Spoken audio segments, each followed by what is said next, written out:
Buenas noches y bienvenidos a mi canal Lecturas de la Dama de los Cuentos de Terror. En esta ocasión nos complace presentarte un relato corto de terror del escritor Lovecraft, El testimonio de Randolph Carter. Es una historia corta de terror del año 1919. Cuenta un evento traumático en la vida del personaje, un estudiante del oculto que representa libremente al propio Lovecraft. Es la primera historia en la que aparece el personaje de Carter. Forma parte del ciclo onírico, basándose en particular en un inquietante sueño del escritor. Esperamos que sea de tu agrado y te invitamos a suscribirte a mi canal y a darle like. La declaración de Randolph Carter, Lovecraft. Les repito, caballeros, que su encuesta es inútil. Enciérrenme para siempre. Si quieren, ejecútenme. Si necesitan una víctima para propiciar la ilusión que ustedes llaman justicia, pero yo no puedo decir más de lo que ya he dicho. Todo lo que puedo recordar se lo he contado a ustedes con absoluta sinceridad. No he ocultado ni desfigurado nada. Y si algo continúa siendo vago, se debe únicamente a la oscura nube que ha invadido mi cerebro, a esa nube y a la confusa naturaleza de los horrores que cayeron sobre mí.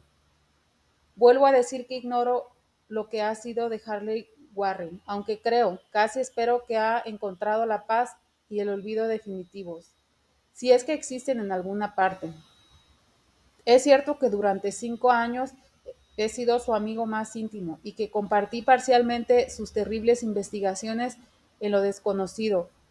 No niego, aunque mi memoria no es del todo precisa, que sería de desear, que ese testigo suyo puede habernos visto juntos, como él dice, en el camino de Gain Pines, andando hacia Big Cypress Swamp, a las 11:30 de aquella horrible noche. Y no tengo inconveniente en añadir que llevábamos linternas eléctricas, azadas y un rollo de alambre con diversos instrumentos, ya que esos objetos representaron un papel en la única escena que ha quedado grabada de un modo indeleble en mi trastornada memoria. Pero de lo que siguió y del motivo de que me encontraron solo y aturdido a orillas del pantano a la mañana siguiente, insisto en que solo sé lo que les he contado una y otra vez. Dicen ustedes que no hay nada en el pantano o cerca de él que pudiera constituir el marco de aquel espantoso episodio. Repito que no sé nada, aparte de lo que vi. Pudo ser una alucinación o una pesadilla, y espero fervientemente que lo fueran. Pero eso es todo lo que recuerdo de lo ocurrido en aquellas terribles horas, después de que nos alejamos de la vista de los hombres, y el motivo de que Harley se haya regresado solo pueden explicarlo él o su espectro, o algo desconocido que no puedo describir. Como he dicho antes, las fantásticas investigaciones de Harley Warren no me eran desconocidas, y hasta cierto punto las compartía. De su gran colección de libros raros y extraños sobre temas prohibidos, he leído todos los que están escritos en los idiomas que domino, muy pocos comparados con los escritos en idiomas que no entiendo. La mayoría, creo, son obras en lengua arábiga y el libro inspirado por el espíritu del mal. El libro que Warren se llevó en su bolsillo al otro mundo, que provocó los acontecimientos, estaba escrito en unos caracteres que nunca había visto. Warren no quiso decirme nunca lo que contenía aquel libro. En cuanto a la naturaleza de nuestras investigaciones, tengo que repetir que no gozo ya de una plena comprensión, y encuentro misericordioso que sea así, ya que eran unas investigaciones terribles que yo compartía más por renuente fascinación que por verdadera inclinación. Warren siempre me había dominado y a veces le temía. Recuerdo cómo me estremecí ante la expresión de su rostro la noche anterior al espantoso acontecimiento, mientras hablaba ininterrumpidamente de su teoría, de que ciertos cadáveres no se corrompen nunca, sino que permanecen enteros en sus tumbas durante 1 millar de años. Pero ahora no le temo, ya que sospecho que ha conocido horrores más allá de mis posibilidades de comprensión. Ahora temo por él.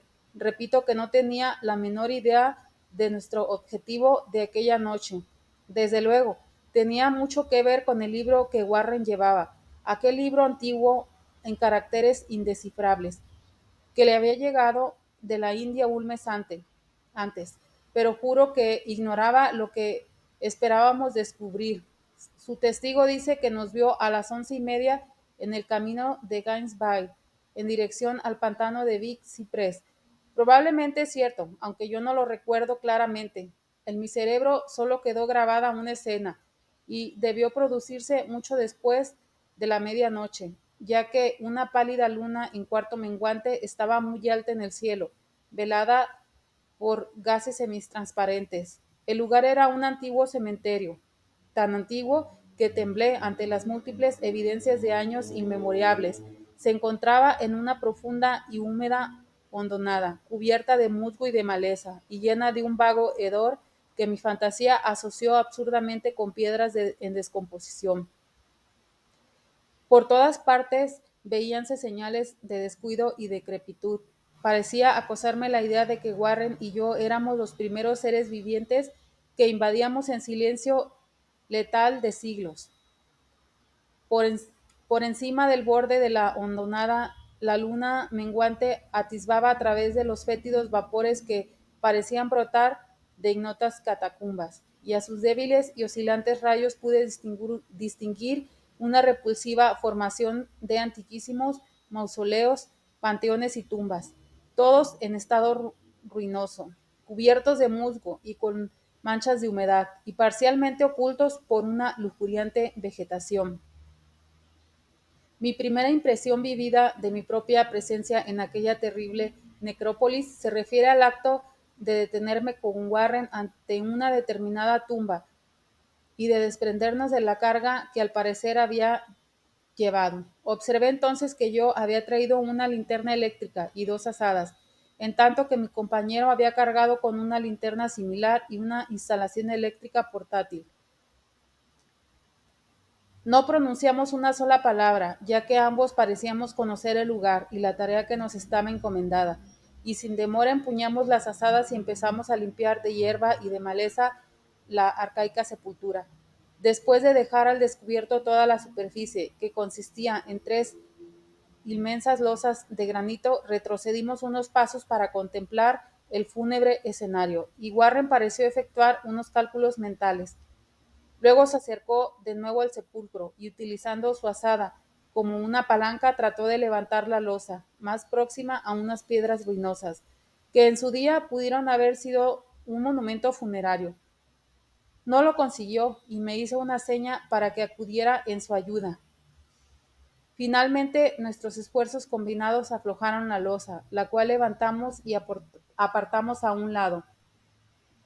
Quedó al descubierto una negra abertura, por la que brotó un efluvio de gases miasmáticos tan nauseabundos que Warren y yo retrocedimos precipitadamente.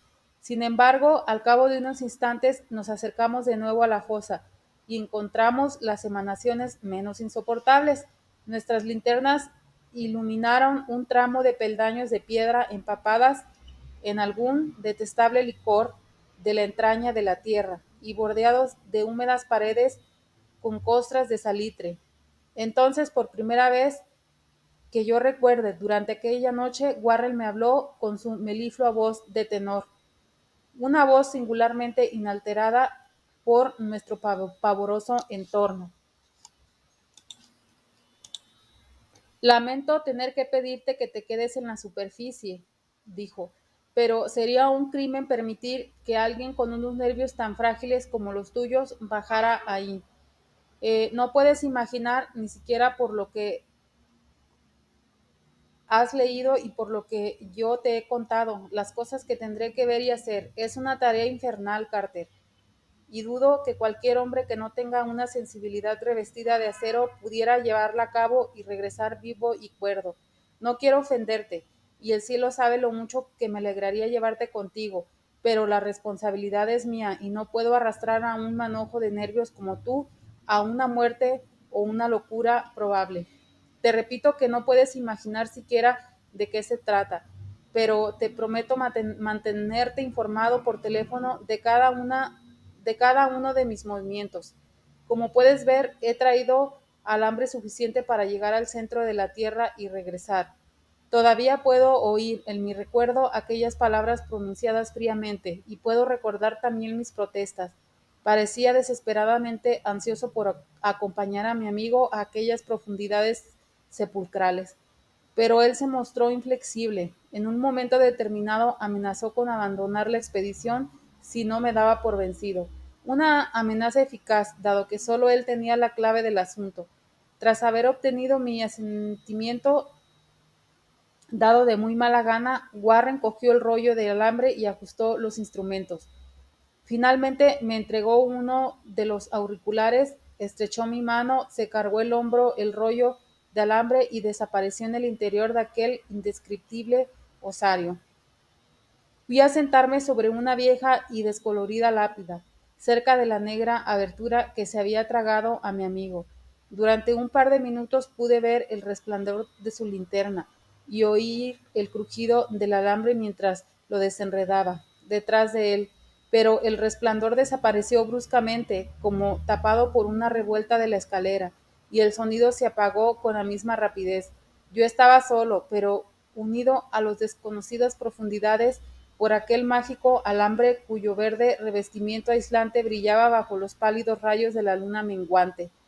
Consultaba continuamente mi reloj a la luz de mi linterna y estaba pendiente del auricular, con febril ansiedad, pero durante más de un cuarto de hora no oí absolutamente nada. Luego percibí un leve chasquido y llamé a mi amigo con voz tensa. A pesar de mis aprensiones, no estaba preparado para las palabras que me llegaban desde aquella pavorosa bóveda, con un acento de alarma que resultaba mucho más estremecedor por cuanto que procedía del imperturbable Harley Warren. Él, que se había separado de mí con tanta tranquilidad momentos antes, llamaba ahora desde abajo con un tembloroso susurro más impresionante que el más desaforado de los gritos. Dios, si pudieras ver lo que estoy viendo. No pude contestar. Me había quedado sin voz y solo pude esperar. Warren habló de nuevo. Carter, es terrible, monstruoso, increíble. Esta vez la voz no me falló y vertí en el micrófono un chorro de excitadas preguntas. Aterrado, repetía sin cesar: Warren, ¿qué es? ¿Qué es? De nuevo me llegó la voz de mi amigo, ronca de temor, ahora visiblemente teñida de desesperación. No puedo decírtelo, Cartel, es demasiado monstruoso, no me atrevo a decírtelo. Ningún hombre podría saberlo y continuar viviendo. Dios mío, nunca había soñado en nada semejante. Silencio de nuevo, interrumpido solamente por mis ocasionales y ahora estremecidas preguntas. Luego la voz de Warren con un trémulo de desesperada consternación. Carter, por el amor de Dios, vuelve a colocar la losa y márchate si puedes.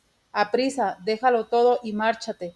Es tu única oportunidad. Haz lo que te digo y no me pidas explicaciones. Le oí, pero solo fui capaz de repetir mis frenéticas preguntas. A mi alrededor había tumbas, oscuridad y sombras. Debajo de mí, alguna amenaza más allá del alcance de la imaginación humana.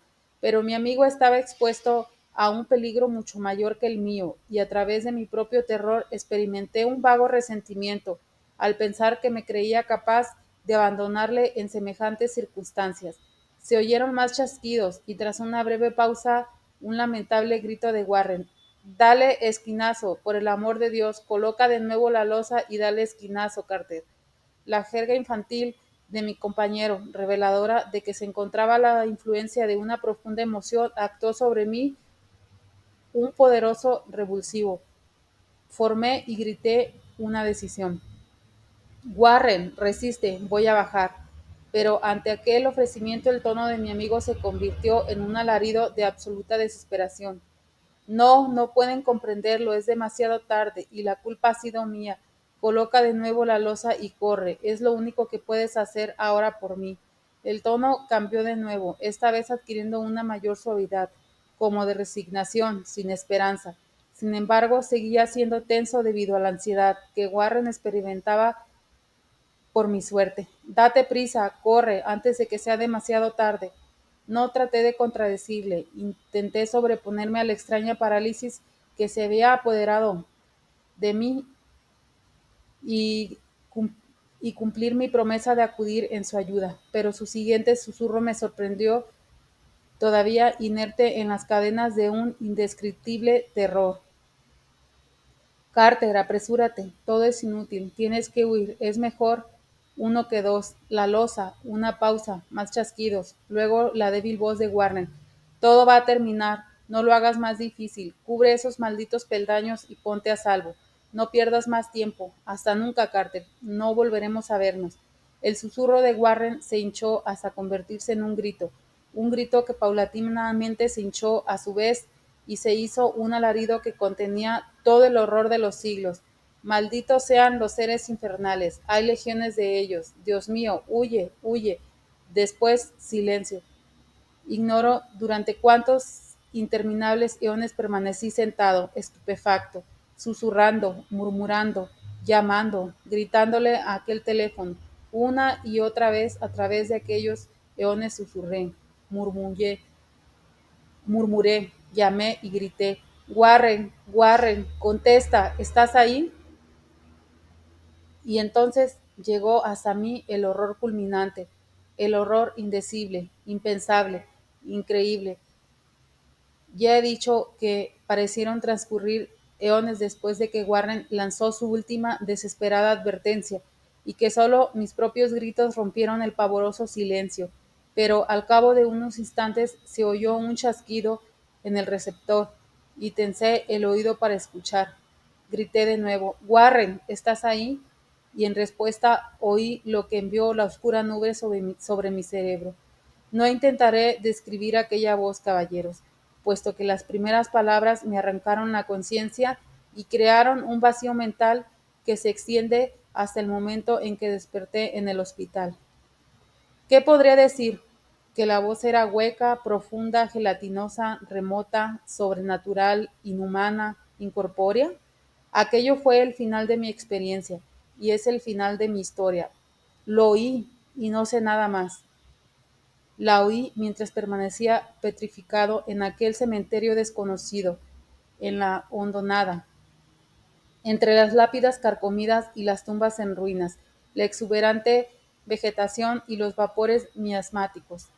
La oí surgiendo de las abismáticas profundidades de aquel maldito sepulcro abierto, mientras contemplaba unas sombras amorfas y necrófagas danzando bajo una pálida luna menguante. Y esto fue lo que dijo: Imbécil, Warren está muerto. Fin.